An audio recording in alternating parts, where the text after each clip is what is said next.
مجھے حاصل ہے أن ذلك القول راجع إلى بيان حال العمل بتأويل أن يقال الصلاة تجب بسبب الوقت كما أن قولهم النية في الوضوء مندوبة قولنا أن الوضوء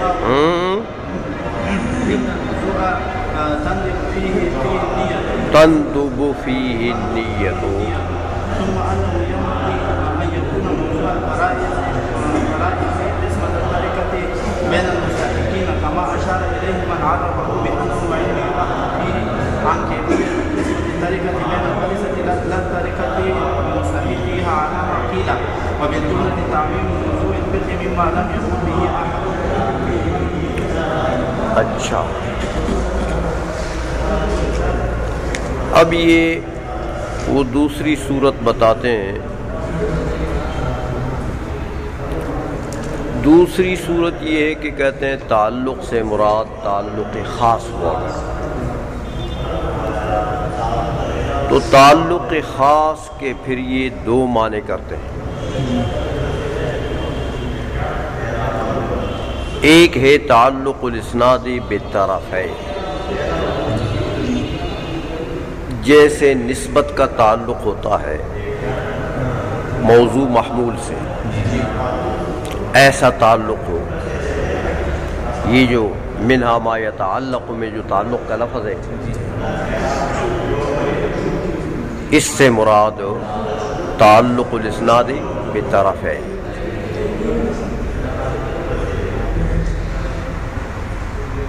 دوسرا معنی کرتے ہیں کہ یہاں پر چونکہ حکم کے دو معنی ہیں، ایک حکم بمعنی نسبت اور ایک حکم بمعنی ادراک وقوع لا وقوع. تو اگر حکم سے مراد نسبت لیا جائے تو پھر تعلق کا معنی یہ تعلق النسبت بالطرفین.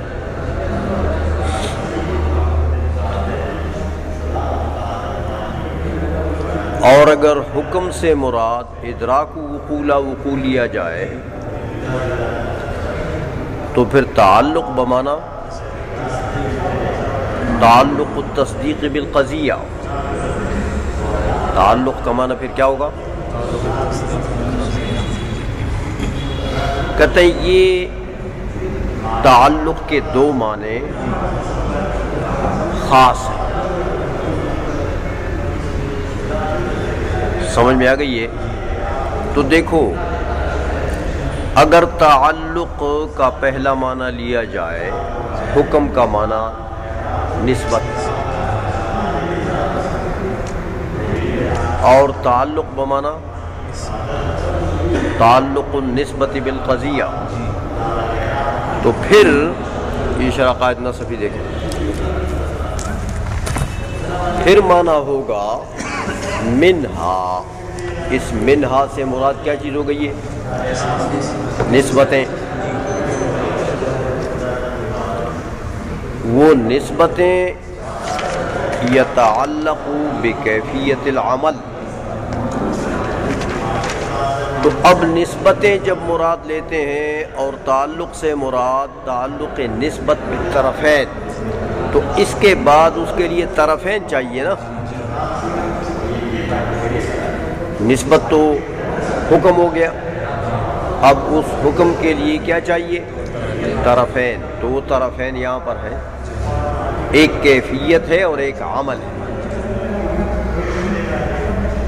تو کیفیت جو ہے یہ ایک جانب ہے یعنی محمول ہے قضیے کا، اور عمل یہ دوسری جانب ہے، یہ اس کا موضوع ہے قضیے کا، کہ العمل واجب العمل مندوب. تو ان کے اس قضیے کے درمیان نسبت ہے نا، نسبت وہ حکم سے مراد وہ نسبت، اور اس نسبت کا تعلق بالطرفین ہے نا. طرفین کیفیت اور عمل. آئی سمجھ میں؟ تو یہ تو اس طریقے سے ہو گیا.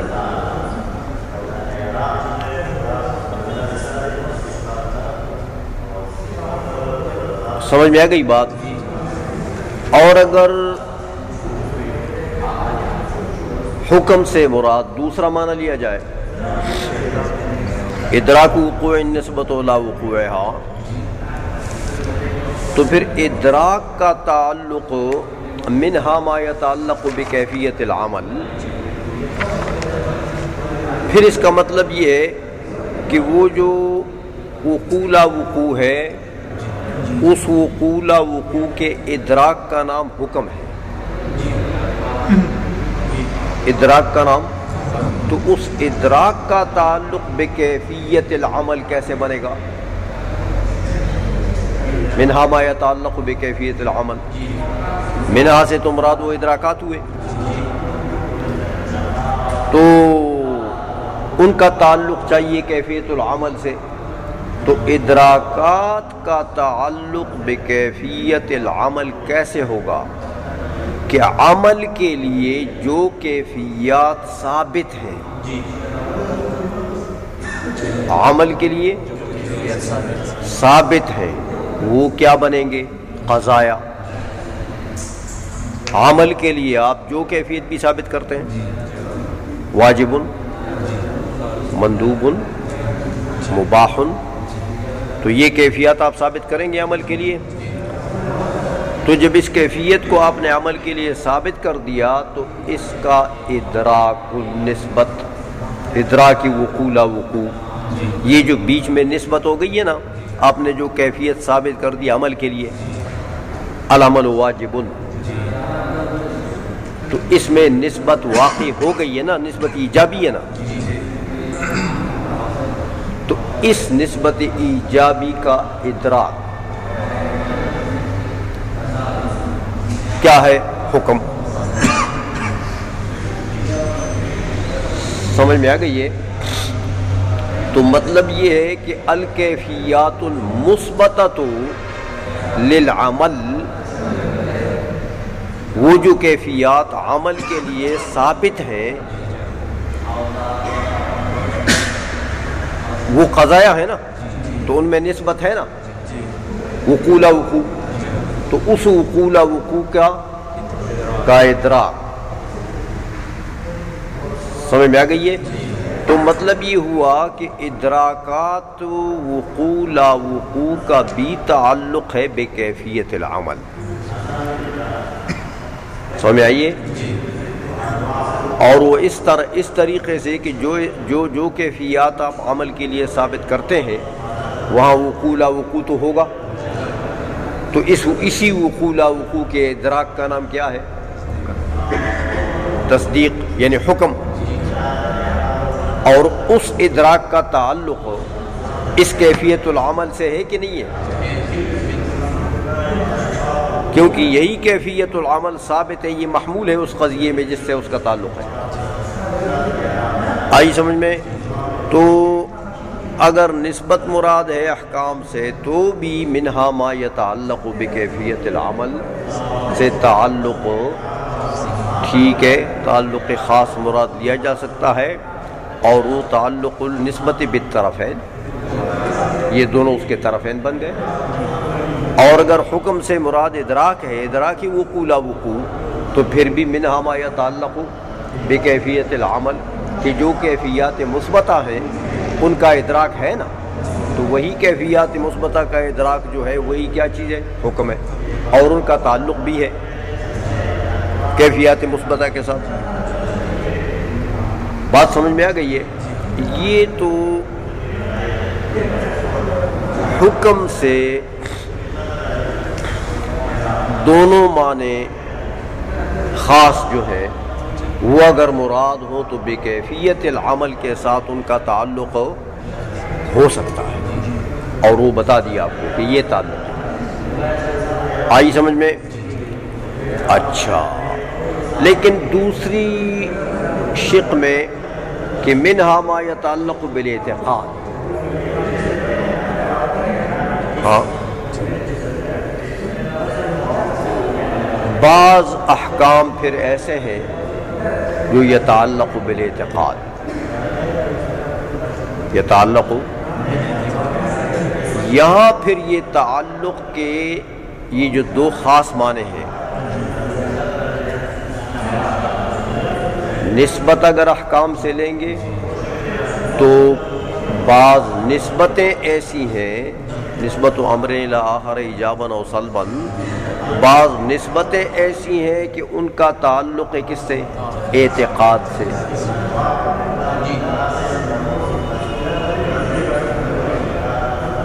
تو نسبتوں کا تعلق تو اعتقاد سے نہیں ہے۔ دیکھو اعتقاد جو ہے یہ تو علم ہے، تصدیق ہے، علم ہے، سمجھ آئیے؟ تو پہلا والا تعلق کہ تعلق الاسناد بطرفین، تعلق کا یہ معنی یہاں اب بن سکتا ہے اعتقاد اس کے طرفین میں سے کوئی چیز ہے، نسبت کے طرفین میں سے اعتقاد کوئی چیز ہے نہیں ہے، تو یہ معنی بھی نہیں بن سکتا، سمجھ آئیے؟ اور اگر حکم سے مراد منہا سے مراد ادراکات لے لیں، ادراکات لے لیں تو وہ جو ادراکات ہیں وہ ادراکات وقوع لا وقوع ہیں، وہ بعض ایسے ہیں کہ یتعلق بالاعتقاد، تعلق ان کا ہے اعتقاد سے، تو یہ جو دوسرا تعلق ہے کہ تصدیق بالقضیہ یا یہ نسبت، ہاں تو یہ اگر ادراک لیں گے تو پھر تصدیق بالقضیہ کا معنی، تعلق کا معنی کیا ہے؟ تصدیق بالقضیہ، تو یہ تصدیق کا تعلق جیسے قضیہ سے ہے اس طرح کا تعلق گویا کہ وہ جو ادراکی وقوع لا وقوع ہے اس کا تعلق اعتقاد کے ساتھ ہو سکتا ہے؟ نہیں ہو سکتا۔ تو تعلق کے یہ دو معنی ہیں، اور یہاں پر وہاں پر وہ پہلی والی کیفیت العمل میں تو ٹھیک ہے دونوں صحیح ہو گئے، لیکن یہاں پر بظاہر ٹھیک ہو نہیں ہو رہا ہے، کیونکہ وہ نفس نسبت لیں احکام سے تو ادھر بھی تعلق الاسناد بطرفہ ہی یہاں نہیں بنتا، ادراک لیں احکام سے ادراک الوقوع لا وقوع تو بھی تعلق التصدیق بالقضیہ نہیں بن رہا، کیونکہ اعتقاد کوئی قضیہ ہے کہ یہ اس کا ادراک ہو جائے، تو یہاں پرابلم بنے گا۔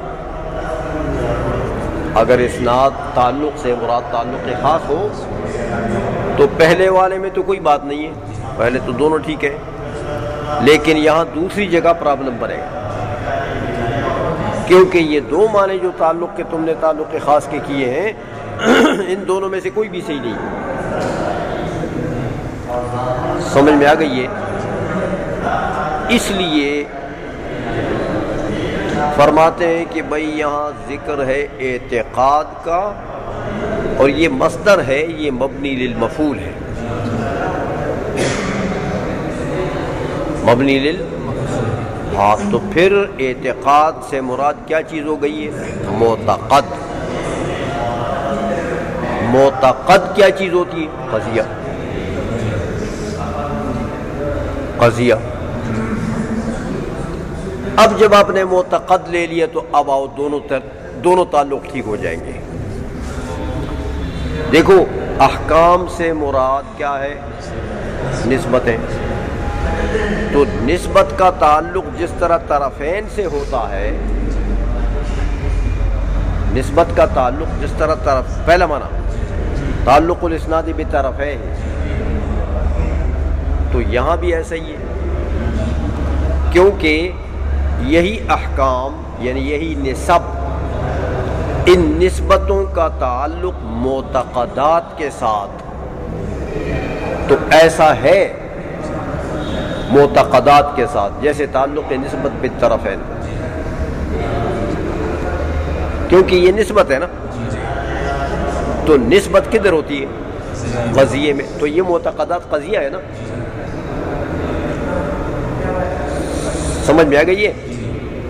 تو نسبت کا تعلق بالطرفین، اگر حکم سے مراد نسبت لیتے ہو تو بھی تعلق الاسناد بالطرفین بن گیا. سمجھ میں آ رہی ہے بات؟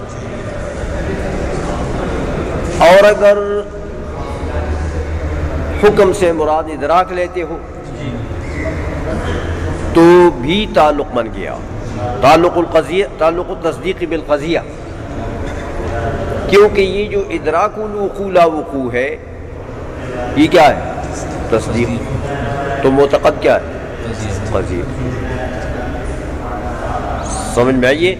تو یہ تعلق بھی صحیح ہو گیا. تو مطلب یہ ہے کہ یہاں دوسری جگہ میں تعویل کریں گے، اعتقاد کو بمعنی معتقدات بنا دیں گے، تو پھر یہ دونوں خاص تعلق جو ہے یہ بھی ٹھیک ہو جائیں گے. بات سمجھ میں آ گئی ہے؟ یہ تو آپ کو علامہ خیالی نے بتا دیا کہ وَإِنْ أُرِيدَ بِهِ تعلق الاسناد بطرفیہ او التصدیق بالقضیہ. اگر اس تعلق سے مراد کون سا تعلق ہو؟ تعلق الاسناد بطرفیہ. ایک یہ کب؟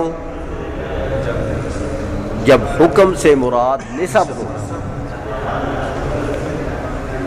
او التصدیق بالقضیہ یہ کب؟ ہاں جب ادراک الوقوع لا وقوع ہو. تو اگر یہ دو معنی تعلق سے جو تعلق خاص ہے یہ لیتے ہو تو پھر تعویل ایک جگہ کرنی پڑے گی، باقی جگہ ٹھیک ہے. اس لیے کہتے ہیں فالمراد بالاعتقاد المعتقدات. پھر اعتقاد کے ساتھ کام نہیں بنے گا نا، یہ تعلق تو ٹھیک نہیں ہوگا وہاں پر. وہ پہلے والے میں تو ٹھیک ہے، کیفیت العمل میں تو ٹھیک ہے، لیکن یہاں تو نہیں بنے گا تعویل. اس لیے یہاں تعویل کرنی پڑے گی. تو اعتقاد کی تعویل کر لیں گے کس کے ساتھ؟ معتقدات کے ساتھ. معتقدات مثل وجود الواجب ووحدتہ، یہ ہمارے معتقدات ہیں نا. سمجھ میں آئیے کہ الواجب موجود، ہاں الواجب واحد، یہ معتقدات ہیں نا. تو یہ قضایا. تو جب قضایا ہے تو ظاہر بات ہے کہ نسبت کا تعلق جیسے طرفین سے ہوتا ہے وہ بھی بن گیا اگر حکم سے مراد نسبت لیتے ہو. اور اگر حکم سے مراد ادراک لیتے ہو تو ادراک وقوع لا وقوع کیا چیز ہے؟ تصدیق. تو تصدیق کا تعلق جیسے قضیے سے ہوتا ہے کہ یہ قضیہ ہے تو یہ چیز بن جائے گی. اچھا یہ تو ہوئی بات ختم تعلق والی. آگے آپ کو یہ بتاتے ہیں کہ بھائی اس صورت میں یہ کیفیت العمل کے لفظ کا کیا فائدہ ہے؟ عمل کے ساتھ کیفیت لگا دیا، اعتقاد کے ساتھ تو کیفیت نہیں لگائی نا. تو پہلی صورت میں تو کیفیت کا فائدہ بتایا تھا نا. اب کہتے ہیں اس صورت میں اگر تعلق سے مراد تعلق خاص ہو، ان دونوں معنوں میں سے کوئی ایک ہو، تو پھر کیفیت العمل میں کیفیت کے لفظ کے لانے کا کیا فائدہ ہے؟ کہتے بھائی فحینئذ فیہ اشارۃ الی ان موضوع الفقہ هو العمل. سمجھ آئیے؟ یہ کیفیت کے لفظ کے لانے میں گویا کہ تفتزانی صاحب نے اشارہ کر دیا کہ علم فقہ کا موضوع کیا ہے؟ عمل ہے، عمل مکلف. سمجھ آئیے؟ دیکھو کیفیت کو لا کر کیفیت کو مضاف کر دیا کس کی طرف؟ عمل کی طرف. تو عمل مضاف الیہ ہے، کیفیت العمل یہ مضاف ہے.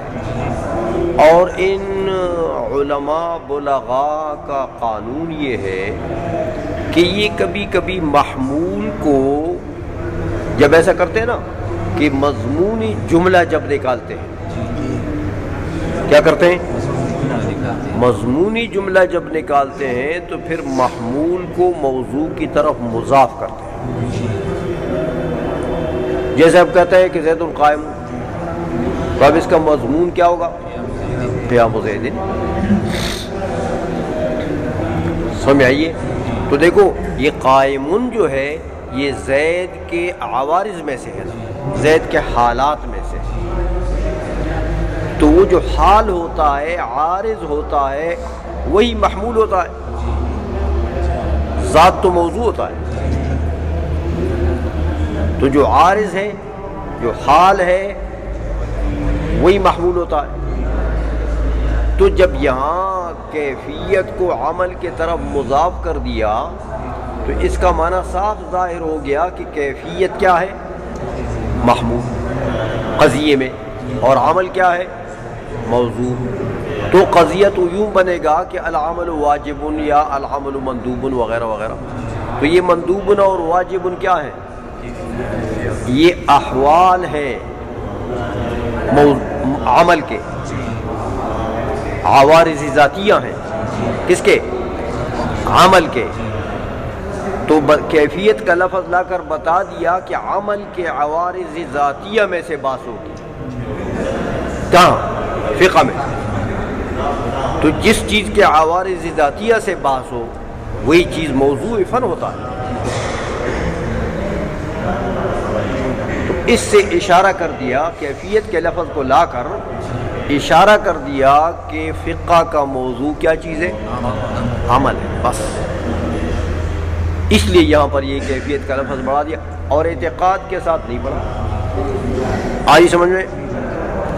اس لیے کہتے ہیں فحینئذ، جب یہ تعلق خاص لیا جائے دونوں صورتوں میں تو فیہ اشارۃ، فیہ کی ضمیر راجع کس کی طرف ہے؟ وہ کیفیت. اس کیفیت کے لانے میں پھر اشارہ ہے الی ان موضوع الفقہ هو العمل، کہ فقہ کا موضوع کیا چیز ہے؟ عمل ہے. تو لیکن اشارہ اس طریقے سے ہو گیا ہاں کہ چونکہ یہ کیفیت کو تو مضاف کر دیا انہوں نے عمل کی طرف، تو یہ تو گویا کہ انہوں نے گویا کہ مضمونی جملہ نکالا ہے. مضمونی جملہ، تو مضمونی جملہ میں جو مضاف ہوتا ہے وہی محمول ہوتا ہے، وہی محمول ہوتا ہے. قضیے میں وہی محمول ہوتا ہے. تو گویا کہ یہ کیفیت کیا ہے؟ محمول.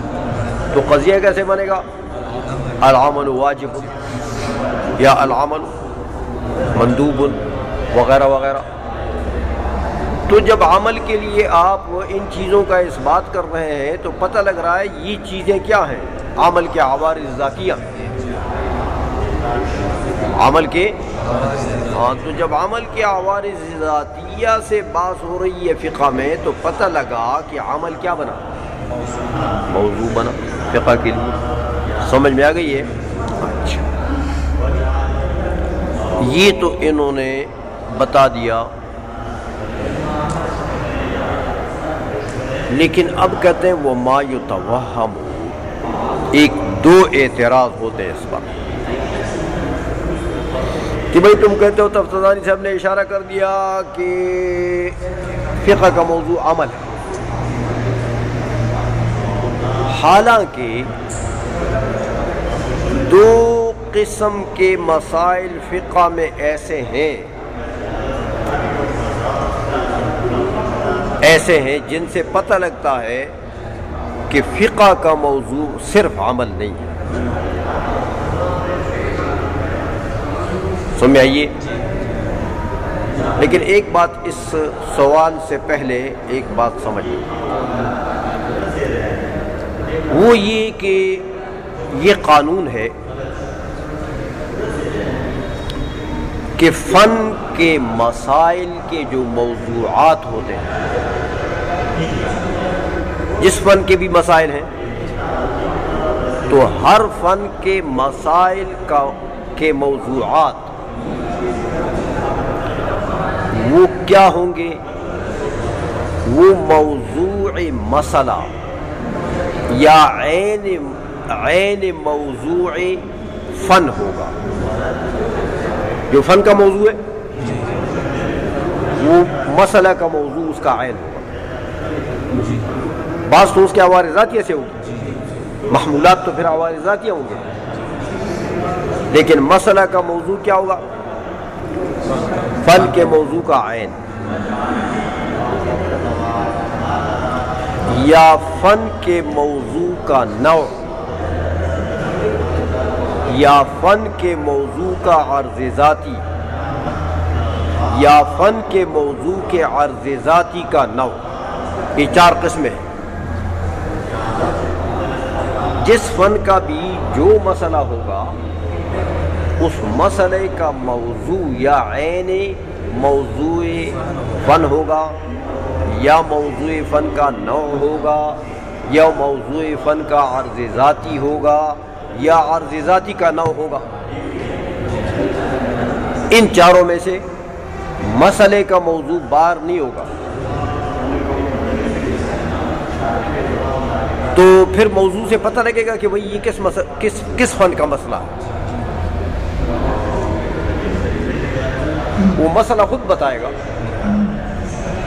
کہ میں کس فن کا ہوں، کیونکہ اس کے موضوع کو دیکھو کہ اس کا موضوع جو ہے وہ یا تو کسی فن کے موضوع کا عین ہوگا تو پتہ لگ جائے گا فلاں فن کا، یا کسی فن کے موضوع کا نوع ہوگا تو پتہ لگ جائے گا، یا کسی فن کے موضوع کا عرض ذاتی ہوگا تو پتہ لگ جائے گا، یا کسی فن کے موضوع کے عرض ذاتی کا نوع ہوگا تو پتہ لگ جائے گا۔ تو مسئلہ خود بتائے گا کہ میں کس فن کا ہوں۔ یہ قاعدہ ہے۔ اب اس پر اعتراض ہوتا ہے کہ یہ قاعدہ لے کر بھائی دیکھو، فقہ میں مسئلہ ہے کہ الوقت سبب وجوب الصلاۃ، فقہ کا مسئلہ ہے کہ نہیں؟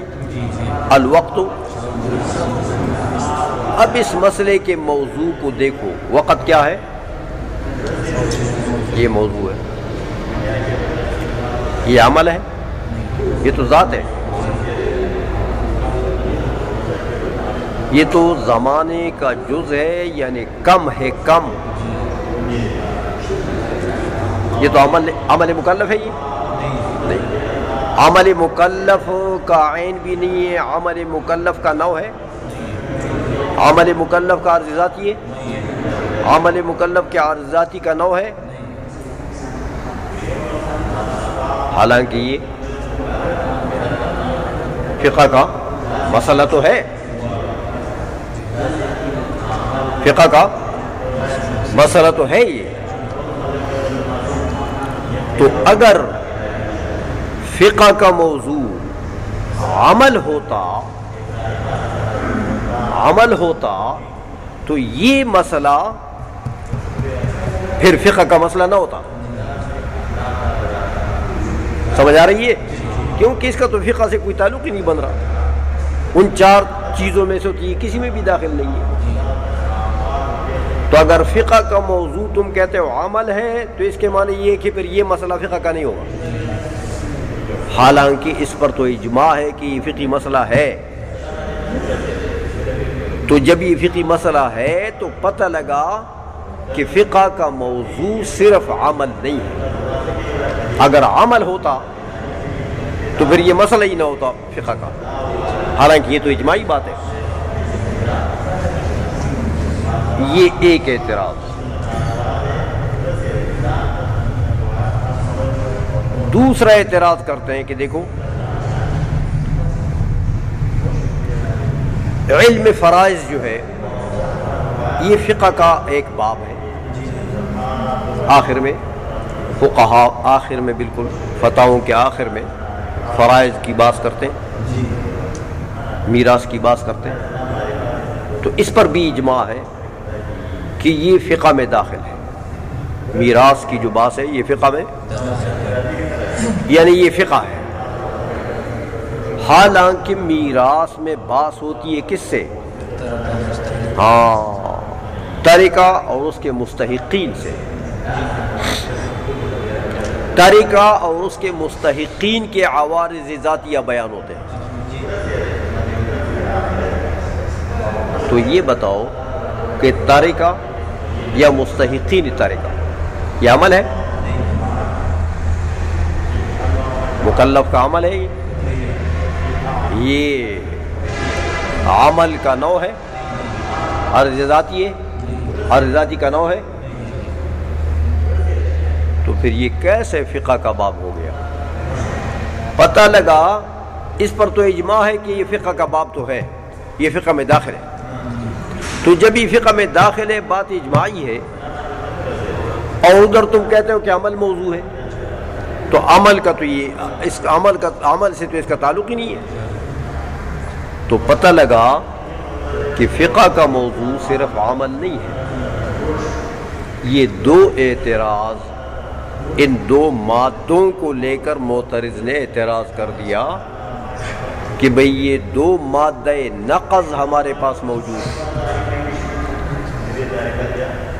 کہ فقہ کا موضوع صرف عمل ہو نہیں ہو سکتا.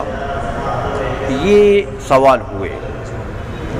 اس کو نقل کرتے ہیں علامہ خیالی، کہتے ہیں وما یتوہم، یہ جو بات وہم میں آتی ہے کہ من ان موضوعہ اعم من العمل، کہ فقہ کا موضوع عمل سے عام ہے.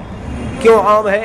ایک دلیل تو یہ، ایک اعتراض تو یہ کہ لأن قولنا الوقت سبب وجوب الصلاة من مسائلہ، ایک تو یہ. تو اگر عمل موضوع ہے تو پھر تو یہ اس میں داخل ہی نہیں ہے. ولیس موضوعہ بعمل، فن مسئلے کا موضوع عمل ہے، مسئلے کا موضوع عمل کا نوع ہے، عرض ذاتی ہے، عرض ذاتی کا نوع ہے، تو یہ لیس بعمل، یہ تو عمل ہے ہی کسی جہت سے بھی نہیں. ایک اعتراض ہوا. دوسرا وَلِأَنَّهُمْ عَدُّوا عِلْمَ الْفَرَائِضِ بَابًا مِنَ الْفِقْهِ، فقہاء نے علم فرائض کو فقہ کا ایک باب گردانا ہے. فقہ کا وَمَوْضُوعُهُ التَّرِكَةُ وَمُسْتَحِقُّهَا، اور فرائض کا موضوع کیا ہے؟ ترکہ، مستحقین. تو یہ ترکہ مستحقین کے عوارض ذاتیہ سے وہاں بات ہوتی ہے. تو یہ ترکہ اور مستحقین عمل ہے. یہ دو اعتراض ہوتے ہیں یہاں پر. ففیہ، علامہ خیل نے ما یتوہم کہہ دیا نا اس کو، فرماتے ہیں کہ ففیہ اس کا جواب دیتے ہیں کہ میرے بھائی یہ یاد رکھو کہ فن کا موضوع جب اہل فن متعین کریں کہ یہ اس کا موضوع ہے تو بس وہی چیز موضوع ہوگا، وہی چیز ہوگا. اب اگر اس فن کا کوئی مسئلہ ایسا نکل آئے کہ اس اہل فن نے جو چیز موضوع مقرر کیا ہے اس کے ساتھ اس کا تعلق نہیں بنتا، کوئی مسئلہ اس فن میں اگر ایسا نکل آئے کہ اس موضوع سے اس مسئلے کا تعلق نہیں بنتا، یعنی اس مسئلے کا موضوع نہ فن کا موضوع کا عین ہے، نہ نوع ہے، نہ عرض ذاتی ہے، نہ عرض ذاتی کا نوع ہے، تعلق نہیں بنتا. پھر کیا کریں گے؟ کہتے طریقہ کار پھر یہ ہے کہ اس مسئلے میں تعویل کرو گے، فن کے موضوع کو نہیں چینج کرو گے. فن کا موضوع تو اہل فن نے متعین کیا ہے، اہل فن کی بات کو تم نہیں ٹال سکتے ہو، تم نہیں رد کر سکتے ہو. سمجھ میں آ گئی؟ یہ جو اہل فن نے کیا بس وہ کیا، وہ ٹھیک ہے، تم اس میں چینجز نہیں کر سکتے ہو کہ اہل فن کی بات کو تم ایسا نہیں کر سکتے ہو. البتہ تم کیا کرو گے؟ اس مسئلے میں تعویل کرو گے. تو ایسی تعویل کرو کہ وہ اس مسئلے کا تعلق فن کے موضوع سے بن جائے. تمہارا یہ کام ہوگا کہ اس مسئلے میں تعویل کرو گے. تو کہتے ہیں یہاں تعویل ہے ففیہ ان ذلک القول راجع الى بیان حال العمل بتاویل ان یقال الصلاۃ تجب بسبب الوقت. دیکھا یہ جو ہے کہ الوقت سبب وجوب الصلاۃ، یہ مسئلہ تھا نا. الوقت یہ مؤول ہے، اس کی تعویل کیا ہے کہ الصلاۃ تجب بسبب الوقت. تو الصلاۃ عمل ہے کہ نہیں ہے مکلف کا. اب موضوع ٹھیک ہو گیا، مسئلہ صحیح ہو گیا. جیسے دیکھو ایک اور کافی مسائل ہیں ایسے فقہ میں جن میں تعویل ہو چکی ہے. جیسے وہ لکھتے ہیں ہاں کہ ان قولهم النیۃ فی الوضوء مندوبۃ، النیۃ فی الوضوء مندوبۃ. تو نیت جو ہے یہ افعال جوارح میں سے ہے. فقہ میں تو افعال جوارح ہے، افعال قلبیہ تو نہیں ہے، ورنہ تو پورا کلام داخل ہو جائے گا. پھر فقہ میں پورا علم کلام داخل ہو جائے گا فقہ میں. تو اس لیے نیت جو ہے اب یہ افعال جوارح میں سے نہیں ہے. تو لوگ اعتراض کرتے ہیں کہ یہ تو فقہ کا مسئلہ ہے، حالانکہ اس کا موضوع فقہ کے موضوع کا نہ عین ہے، نہ اس کا نوع ہے، نہ اس کا ذاتی ہے، نہ اس کا ذاتی کا نوع. تو کہتے ہیں اس میں مسئلے میں تعویل کر دیں گے. کیا تعویل ہوگی؟ فی قوت قولنا ان الوضوء تندب فیہ النیۃ. ان الوضوء، تو الوضوء جو ہے یہ عمل ہے مکلف کا کہ نہیں ہے؟ بن گیا آئیزوں میں. اچھا تو اس طرح کی تعویلات جو ہیں یہ تو آپ کا حق ہے، آپ کر سکتے ہو، لیکن جو اہل فن نے موضوع متعین کیا اس میں ترمیم تنسیخ نہیں کر سکتے. ثم انه ينبغي ان يكون موضوع الفرائض قسمت الترکۃ بین المستحقین. کہتے ہیں پھر وہ جو دوسرا مسئلہ تھا کہ بھائی ترکہ اور مستحقین سے بات ہوتی ہے فرائض میں، تو ترکہ اور مستحقین تو کوئی عمل نہیں ہے. وہ جو تم نے اعتراض کیا تھا کہتے اس کا جواب یہ ہے کہ ایسا نہیں ہے. ترکہ اور مستحقین یہ میراث کا موضوع نہیں ہے. میراث کا موضوع جو ہے وہ کیا ہے؟ قسمت الترکہ بین المستحقین. کیا ہے؟ قسمت الترکہ. تو قسمت الترکہ عمل ہے کہ نہیں ہے؟ لہذا فقہ میں داخل.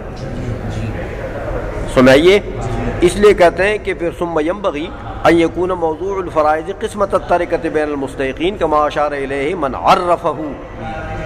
جس نے علم میراث کی تعریف یوں کی ہے کہ دیکھو بأنه علم يبحث فيه عن کیفیت قسمت الترکۃ بین الورثۃ.